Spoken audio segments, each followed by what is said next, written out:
नमस्कार दोस्तों, आज का हमारा टॉपिक है ओम्स लॉ और रेजिस्टेंस। आज के वीडियो में हम ओम्स लॉ के बारे में समझेंगे और रेजिस्टेंस के बारे में जानेंगे।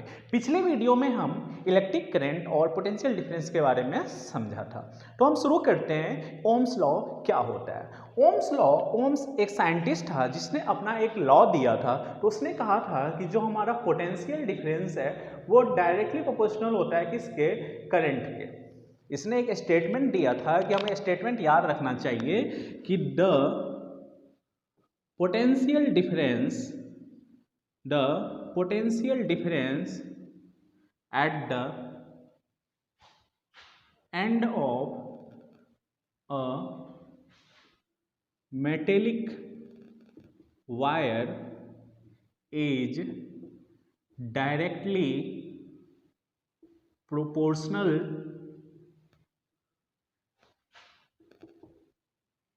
to the current flowing in the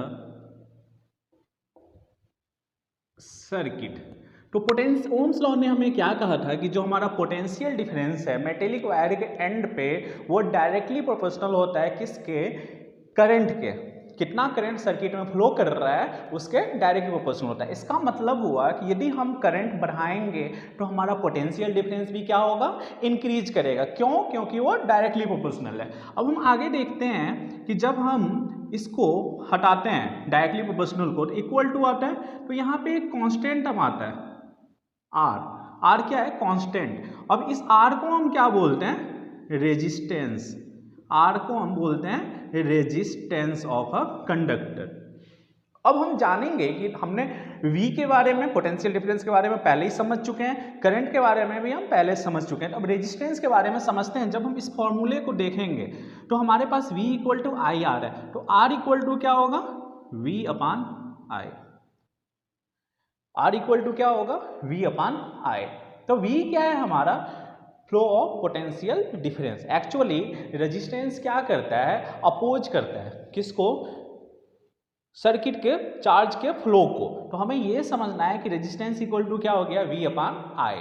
अब हमको पता है कि V का फॉर्मूला क्या होता है, वोल्ट मीटर।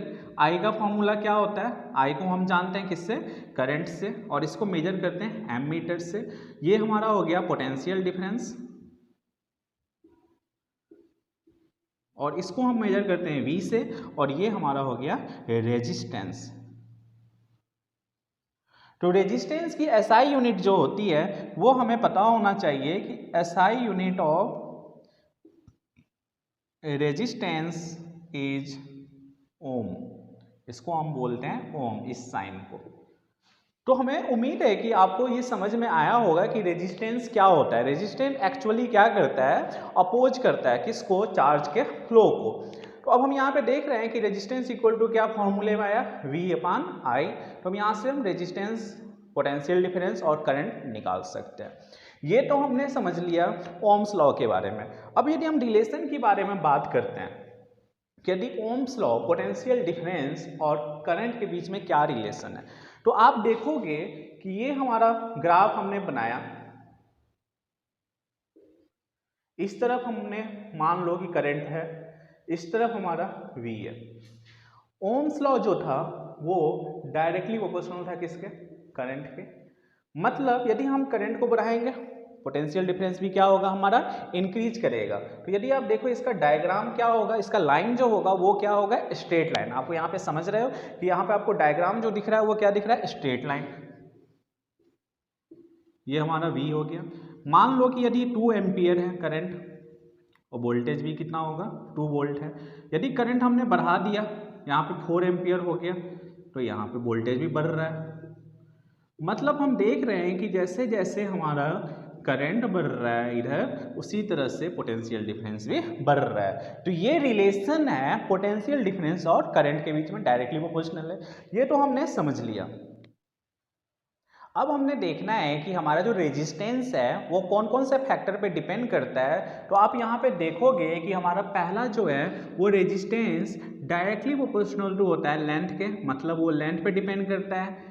इनवर्सली प्रोपोर्शनल होता है एरिया के, इसका मतलब वो एरिया पे डिपेंड करता है। और तीसरा nature of the material, nature of the material, material का नेचर कैसा है, प्लास्टिक है कि इलास्टिक है। हमने ये हमारा जो 3 फंक्शन है जिस पे हमारा रेजिस्टेंस ऑफ अ कंडक्टर क्या होता है, डिपेंड होता है। पहले लेंथ के डायरेक्टली प्रोपोर्शनल हुआ, मतलब यदि हम लेंथ को इंक्रीज करेंगे, यदि हमारा लेंथ डबल होता है तो रेजिस्टेंस भी क्या होगा, डबल। लेकिन यदि हमारा एरिया डबल होगा तो रेजिस्टेंस क्या हो जाएगा, हाफ हो जाएगा। क्यों? क्योंकि यदि एरिया बढ़ेगा तो रेजिस्टेंस हमारा डिक्रीज करेगा। क्यों? क्योंकि ये इनवर्सली प्रोपोर्शनल है। सपोज करो कि ये 2 इक्वेशन है, कंबाइन करते हैं हम दोनों इक्वेशन को, कंबाइनिंग इक्वेशन 1 एंड 2। जब हम दोनों इक्वेशन को कंबाइन करते हैं तो अब हम सिचुएशन देखेंगे कि हमें क्या क्या मिल रहा है। तो देखोगे यहाँ पे, तो ये जो डायरेक्टली प्रोपोर्शनल था वो ऊपर आ गया और इनवर्सली प्रोपोर्शनल है वो नीचे। अब हम ये प्रोपोर्शनलिटी टर्म को जब हटाते हैं, इक्वल टू आ जाता है तो नया टर्म आ जाता है, इसको हम क्या बोलते हैं, इसको रो बोलते हैं, RHO। इसको हम क्या बोलते हैं, लेंथ बोलते हैं, और इसको हम क्या बोलते हैं, एरिया। तो इसका मतलब जब हम रो की बारे में बात कर रहे हैं तो इसका फॉर्मूला क्या हो गया, रेजिस्टेंस A और L। तो ये बेसिकली रो होता है, इस रो को हम रेजिस्टिविटी ऑफ द मटेरियल बोलते हैं। हमें इसका डिफिनीशन पता होना चाहिए। तो रो हमारा क्या है, rho is known as resistivity of the material. और जब हम इसकी SI यूनिट के बारे में बात करते हैं तो रेजिस्टेंस का SI यूनिट क्या है, ओम। एरिया का क्या होगा, मीटर स्क्वायर, और L का क्या होगा, मीटर। मतलब हमारे पास यहाँ पे पता चल रहा है कि जो SI यूनिट होता है रो का, वो होता है ओम मीटर। तो ये था हमारा रेजिस्टेंस के बारे में कि हमारा रेजिस्टेंस कौन कौन से फैक्टर पे डिपेंड करता है, तो वो हमने देख लिया। अब समझो इसमें कुछ टर्मिनोलॉजी होता है, एक को हम बोलते हैं यहाँ पे वेरिएबल रेजिस्टेंस, एक को हम बोलते हैं रियोस्टेट। हमें 2 डिफिनीशन समझ में आनी चाहिए कि वेरिएबल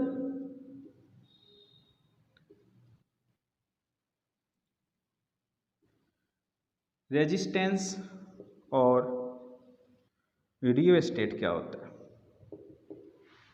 वेरिएबल रेजिस्टेंस वह रेजिस्टेंस होता है जिसमें हम क्या करते हैं, करंट को रेगुलेट करते हैं बिना वोल्टेज को चेंज किए। It is a component used to regulate current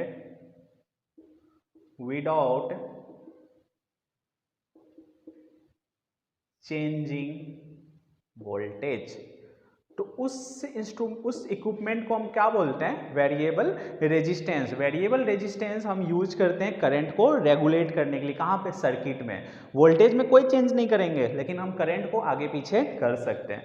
अब रियोस्टेट क्या होता है, ये भी एक कंपोनेंट है। It is a component which change the resistance, which change the resistance. ठीक है, सर्किट में हम वो रियोस्टेट का यूज करते हैं, तो सर्किट में रेजिस्टेंस को क्या करते हैं, इसमें चेंज करके देखते हैं। तो ये था हमारा, हमें समझ में आ जाना चाहिए कि वेरिएबल रेजिस्टेंस टर्म क्या है और रियोस्टेट क्या टर्म है। ये नोट डाल के हम लिख लेंगे साइड में। कभी कभी पेपर में क्या होता है, हमसे पूछ लेता है कि डिफाइन करो कि वेरिएबल रेजिस्टेंस क्या है और रियोस्टेट क्या है। तो उम्मीद करता हूं कि आपको ये ओम्स लॉ और हमारा रेजिस्टेंस है वो कौन कौन से फैक्टर पे डिपेंड करता है, ये आपको समझ में आया होगा। पेपर में जो है आपको ये सारे कॉन्सेप्ट पे ही न्यूमेरिकल आते हैं, इस पे ही आपको क्वेश्चन बनता है। आपसे पूछ लेगा on what factor resistance of a conductor depend. आपके सामने है कौन कौन से फैक्टर पे डिपेंड करता है, लेंथ पे डिपेंड करता है, एरिया पे डिपेंड करता है और मटेरियल के नेचर पे डिपेंड करता है। ये हमने देख लिया। अच्छा, अब हमसे पूछ लेगा अच्छा डिफाइन करो वेरिएबल रेजिस्टेंस क्या है, हम बोल देंगे यह वह कंपोनेंट है जिसको हम रेगुलेट करते हैं करंट को बिना वोल्टेज को चेंज किए। रियोस्टेट क्या है, इसमें हम रेजिस्टेंस को क्या करते हैं, सर्किट में, इलेक्ट्रिक सर्किट में चेंज करते हैं सिचुएशन के हिसाब से, वो रियोस्टेट इक्विपमेंट हो गया। अच्छा, एसआई यूनिट क्या होता है, रेजिस्टेंस की यूनिट एसआई यूनिट ओम्स है, तो इसका एसआई यूनिट क्या होता है, ओम मीटर। तो ये पूरा कॉन्सेप्ट था ओम्स लॉ और रेजिस्टेंस ऑफ द कंडक्टर और रेजिस्टिविटी। आगे के वीडियो में हम रेजिस्टेंस इन सीरीज और resistance in parallel, heating effect और पावर के बारे में समझेंगे अगले वीडियो में। उम्मीद करता हूँ आपको सब कुछ समझ में आया होगा। तब तक के लिए thank you and have a nice.